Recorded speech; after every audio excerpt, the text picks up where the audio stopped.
Fala pessoal, sou o Vini Zorita, assessor de investimentos na SVN, escritório credenciado da XP. Esse vídeo aqui é um piloto de um projeto para 2026, onde o intuito é, todo começo de mês, trazer um apanhado macroeconômico do mês anterior, não só de forma a embasar os números que a gente visualiza no nosso aplicativo de investimentos, mas também permitir que a gente possa tomar decisões cada vez mais assertivas. Nosso primeiro assunto não poderia ser diferente, janeiro de 2026, trago até aqui o título Mês de 10 mil dias. Não só nós temos a percepção de que o mês de janeiro foi um pouco mais alongado, mas realmente houveram diversos acontecimentos que valem muito a pena a gente relembrar por aqui. E o primeiro ponto, naturalmente, como nós vivemos em um país emergente, se torna indispensável avaliar um pouco do cenário internacional e como isso aqui influencia a nossa economia. Tem até uma frase do mercado que eu concordo muito, que diz que realmente o mercado internacional dita a direção do movimento e o mercado doméstico nacional dita a intensidade do movimento. Isso é muito verdade. Atualmente, o país que mais traz influência aqui para o nosso país é os Estados Unidos. E quando a gente olha para o quadro dos Estados Unidos, principalmente desde o início do mandato do Donald Trump, a gente tem visto uma tensão geopolítica cada vez mais complexa, né? A gente teve um envolvimento no conflito entre Rússia e Ucrânia, a gente teve um envolvimento nos conflitos do Oriente Médio, logo no começo do ano tivemos a invasão da Venezuela, logo no dia 2 de janeiro, que é uma geografia extremamente estratégica, principalmente quando se fala ali de petróleo, né? Hoje não é mais um grande produtor, mas detém as maiores reservas de petróleo do mundo, e logo em seguida a gente teve a investida contra a Groenlândia, claramente uma oposição à OTAN, visto que a Groenlândia hoje é pertencente à Dinamarca, e esse é um assunto que a gente vai abordar um pouco mais no tópico de Europa. Mas falando especificamente da economia americana, já está num patamar muito mais tranquilo, a inflação já diminuiu bem, não convergiu para a meta, mas estão buscando um pouco mais. O mercado de trabalho, apesar de apertado, tem criado novas vagas de emprego a níveis cada vez menores, com exceção do mês de janeiro, que trouxe um pouco mais de preocupação, e juntamente com a nova indicação do Banco Central Americano, Federal Reserve ali, provavelmente vai manter essa taxa de juros por algum tempo, tá? O indicado para a presidência é o Kevin Warsh, indicado pelo presidente Donald Trump. Ainda é um candidato que precisa passar pela votação do Congresso, já é um grande veterano aqui de mercado, participou do Morgan Stanley, fazia parte do comitê do Federal Reserve durante a crise de 2008 e é classificado hoje pelo mercado como hawkish, ou seja, uma pessoa mais analítica, que vai analisar principalmente dados de inflação e de mercado de trabalho para a gente visualizar essa continuação do movimento de queda de juros. Então vai ser uma pessoa que muito provavelmente vai ser um pouco mais resiliente a essa movimentação por aqui. E um ponto muito importante quando a gente fala de Estados Unidos e que não pode deixar de ser revisado por aqui é a erosão institucional que tem acontecido por ali. Os Estados Unidos sempre foi um destino de investimentos muito claro porque ele tinha instituições ali com uma credibilidade jurídica muito alta. E com as recentes atuações do Donald Trump, essa solidez jurídica acabou diminuindo um pouco, então todas as instituições acabaram tendo um pouco de credibilidade abalada. Claro que ainda continua sendo um país muito robusto, mas é um pouco do que trouxe essa movimentação do dinheiro dos Estados Unidos para outros países do mundo, assunto que a gente também vai abordar ao longo desse vídeo como um todo. Aqui um país que normalmente acaba não trazendo tantas influências aqui para o nosso Brasil, que é o Japão. O Japão que até 2024 tinha uma taxa de juros negativa e desde então vem aumentando a sua taxa de juros. Atualmente ali está com uma taxa de juros de 0,75% e ao longo desse ano como um todo a gente viu uma movimentação no Japão que é basicamente um acontecimento que acontece uma a cada 10 mil vezes. O que isso aqui quer dizer? Esse gráfico representa muito bem, é o que a gente chama de DI futuro aqui dentro do mercado. Isso aqui basicamente quer dizer a perspectiva que os investidores têm de como vai estar a taxa de juros para os próximos anos. E levando isso em consideração, o Japão, que sempre teve taxas de juros muito baixas, teve um aumento de 8 desvios padrão. Ou seja, basicamente, a perspectiva de taxa de juros no Japão dobrou em um período de 48 horas. Isso aqui trouxe uma movimentação muito agressiva de mercado, principalmente os investidores que buscavam empréstimos lá no Japão, já que a taxa de juros era muito baixa, e pegavam esse dinheiro para investir em outros países como os Estados Unidos, os países emergentes de maneira geral. Então, quando essa operação é inviabilizada, essas pessoas pegam o dinheiro que estava lá fora e devolvem para o Japão. Isso naturalmente fortifica o iene e abala um pouco mais as outras moedas que a gente tem visto no mundo, então foi realmente um movimento muito agressivo.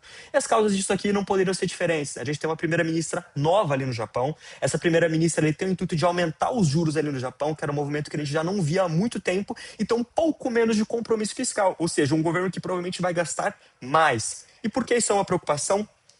Porque o mercado se estressou um pouco mais com toda essa questão, porque o Japão hoje, dentre os países envolvidos, é o país que tem a maior dívida pública do mundo. A gente está falando de basicamente 2 vezes o PIB anual do Japão.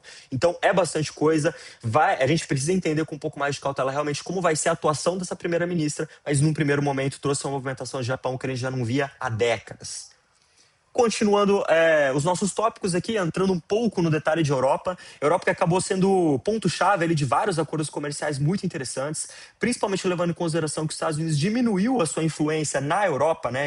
Financiava muito dos investimentos militares ali por parte da OTAN, que teoricamente foi constituído após a Segunda Guerra Mundial para evitar esse avanço soviético por aqui. Os Estados Unidos retirou um pouco desses investimentos, a Europa precisou se rearmar novamente e principalmente após realmente o ataque contra a Groenlândia, que a União Europeia começou a pensar em novas parcerias comerciais. A gente tem visto um mundo cada vez menos globalizado, né? Então, realmente, várias parcerias comerciais que antes não existiam sobre blocos que eram mais distantes estão começando a aparecer por aqui. Um exemplo aqui é a parceria entre a União Europeia e o Mercosul, muito importante para o Brasil, inclusive. A parceria com a Índia, que é uma geografia que tem uma demografia que cresce muito, demografia que mais cresce no mundo e que muito possivelmente vai se tornar um país muito relevante economicamente falando nos próximos anos.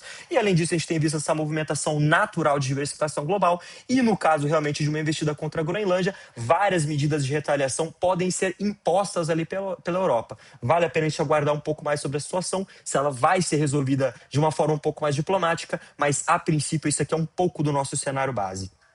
E para continuar, o último país que a gente vai visualizar por aqui, fora do Brasil, é a China. A China que tem passado por uma transição muito relevante ao longo dos próximos anos. Vale relembrar que a China, nas últimas décadas, teve seu mercado muito voltado para a construção civil, depois para exportação, que normalmente eram para produtos de qualidade inferior, né? Tanto que a gente sempre olhava ali produtos chineses ali muito mais baratos do que o que a gente encontrava aqui em território nacional. E a China agora tem passado por uma grande transição para a tecnologia. Não só entregar produtos de altíssima qualidade, mas estar dentro de setores tecnológicos que por muito tempo foram domínio única e exclusivamente dos Estados Unidos. A gente pode perceber ali no dia a dia o próprio BYD, né, os carros chineses elétricos, que tem tomado muito do nosso mercado brasileiro e que tem ali uma série de preços muito competitivos. E naturalmente esse período de transição é um pouco mais complexo. A China tem crescido um pouco menos do que ela vinha crescendo nas últimas décadas, mas ela tem buscado um pouco mais sobre essa transição para a tecnologia ao longo dos próximos anos. E por fim, a gente chega aqui no nosso glorioso Brasil. Acho que vale a pena não só a gente reforçar um pouco sobre o Brasil, mas também sobre países emergentes, que foi uma pauta muito importante ao longo desse nosso ano de 2026, desse começo de 2026. É que no Brasil, acho que o primeiro ponto que a gente sempre conversa é sobre a taxa Selic, né, que já está a 15%, já está a 2 dígitos há muito tempo. Em janeiro, a gente teve uma manutenção da nossa taxa de juros e tivemos uma confirmação via Copom, né, via as notas do Copom que saem ali na outra semana, de que nessa reunião de março nós teremos um corte praticamente como um consenso de mercado, tá? Vale a gente avaliar o tamanho desse corte, né, se será um corte de 0,50 ou um corte de 0,75, mas hoje é basicamente um consenso de que esse corte vai acontecer. E por que houve a possibilidade de um corte de juros, né? Se o Banco Central já há algum tempo ali na mão do Galípolo vem mantendo essa taxa de juros lá no topo. 2 pontos principais, né? Quando a gente olha o mandato do nosso Banco Central, 2 assuntos se tornam muito importantes: o mercado de trabalho e a inflação, mas teoricamente a inflação acaba sendo um dado mais sensível para o nosso Banco Central. Hoje, a nossa inflação já está dentro da meta. Vale relembrar que a meta do Comitê Monetário Nacional é uma meta de 3%, com variação de 1,5% para cima e 1,5% para baixo. Então, em resumo, se a nossa inflação ficar entre 1,5% e 4,5%, tá tudo ok. Hoje nós estamos muito perto ali dessa banda superior. Inclusive, isso aqui abre um leque de oportunidades muito interessantes. Porque quando a gente vai avaliar o nosso juros real do Brasil, ou seja, diminuir a nossa taxa, diminuir a inflação da nossa taxa Selic, a gente encontrou hoje um juros real no Brasil na casa de 10%. Para vocês terem uma ideia, hoje esse é o segundo maior juros real do mundo, tá? A gente perde só para a Turquia, que está numa situação fiscal muito mais complexa do que a nossa do Brasil. Então, o Brasil tem apresentado ali uma relação de risco-retorno para investidores extremamente interessante, o que causou esse movimento aqui ao longo do ano como um todo e fez a gente ter essa alta de Ibovespa tão significativa na casa dos 12,5%. Esse fluxo estrangeiro é natural, levando em consideração que as tensões geopolíticas têm aumentado mês após mês. Nesse momento de começo de ano, é muito natural que os investidores institucionais rebalancem as suas carteiras. E, como provavelmente esse percentual de investimentos em países emergentes aumentou, o Brasil foi muito beneficiado por esse fluxo. É que a gente está falando de um fluxo acima de 20 bilhões de reais, então, basicamente, só em janeiro a gente teve todo o fluxo que a gente visualizou no ano de 2025. É um fluxo muito agressivo, não à toa a gente viu um movimento também tão agressivo dentro da nossa Bolsa de Valores. E aqui, um assunto que vai ser muito pauta ao longo desse nosso ano de 2026, não traz até o momento tantas influências aqui para o nosso mercado, mas a partir de março, quando a gente tiver a definição dos candidatos, muito provavelmente vai fazer preço aqui, é o nosso cenário eleitoral, é um assunto que com certeza vai ser abordado nesses nossos próximos vídeos. E como eu comentei com vocês, não só o Brasil foi beneficiado, mas todos os países emergentes de maneira geral, porque são países que já estão numa situação econômica um pouco mais controlada, principalmente falando de inflação, ainda mantém níveis de taxas de juros muito altas e uma bolsa muito depreciada. Então, quando a gente vai olhar por aqui, não só a moeda real se valorizou ao longo do ano como um todo, em detrimento ali do dólar, tá? Mas as outras moedas que a gente visualiza em economias emergentes também, e a bolsa de valores também acabou subindo muito. A do Brasil foi a que mais subiu ao longo desse ano de 2026, mas diversas outras bolsas como Chile e México acabaram tendo resultados extremamente interessantes. Bom, finalizando um pouco dessa nossa contextualização, é muito importante entender e muito importante reforçar que quando a gente fala de planejamento financeiro, isso daqui não é como um sprint de corrida, é como uma ultramaratona. Então, o que vale a pena aqui é realmente a gente manter consistência sobre a nossa velocidade. Por quê? Porque movimentos 1 em 10 mil ocorrem, como aconteceu ali no Japão, e só portfólios bem diversificados e resilientes que vão conseguir passar pelos próximos anos com níveis de resultados ali acima da média do mercado, tá? Nesse intuito aqui, quais são as melhores oportunidades que a gente visualiza nesse momento? Dentro das cenas fixas, a gente encontra oportunidades muito interessantes, principalmente falando de títulos IPCA+, e também de títulos pré-fixados, principalmente veículos que possam trazer ali a marcação a mercado, né? Então um pouco mais essa movimentação ali, dependendo da taxa que você tiver contratado. Isso daqui vai ser muito importante, ou seja, por meio de tesouro direto ou de créditos privados. A bolsa também apresenta ali um cenário muito interessante, ela continua num valor muito bacana.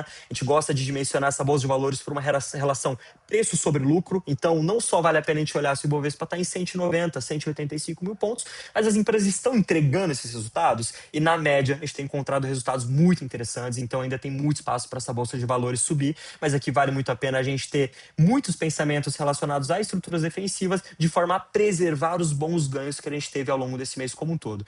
E naturalmente, pelo mesmo motivo que eu comentei ali no começo da nossa conversa, ter uma diversificação internacional é essencial para todo investidor ali que mora num país emergente. Então, olhar para esse dólar ali no patamar de 5,20 é uma grande oportunidade. Não só permite que a gente invista em ativos que dificilmente a gente consegue ter acesso aqui dentro do Brasil, mas também traz ali uma reserva de valor atrelada à moeda forte, que é o dólar, que naturalmente ao longo do tempo tem uma tendência clara de valorização. E aqui, pessoal, encerro um pouco mais essa nossa conversa, a ideia é ser um pouco mais breve. Esse é o primeiro vídeo, então qualquer tipo de feedback é muito bem-vindo. Para todos os meus clientes que tiveram alguma dúvida sobre como tudo isso aqui se encaixa dentro da carteira, me procurem para que a gente possa fazer as adequações personalizadas para o seu planejamento financeiro. E se por acaso você tem alguma dúvida a respeito daquilo que a gente apresentou por aqui e quiser entender um pouco mais sobre os investimentos, segue meu contato, vai ser sempre um prazer ali a gente poder bater um papo e traçar o planejamento financeiro de cada um de vocês. Um abraço e bons negócios a todos.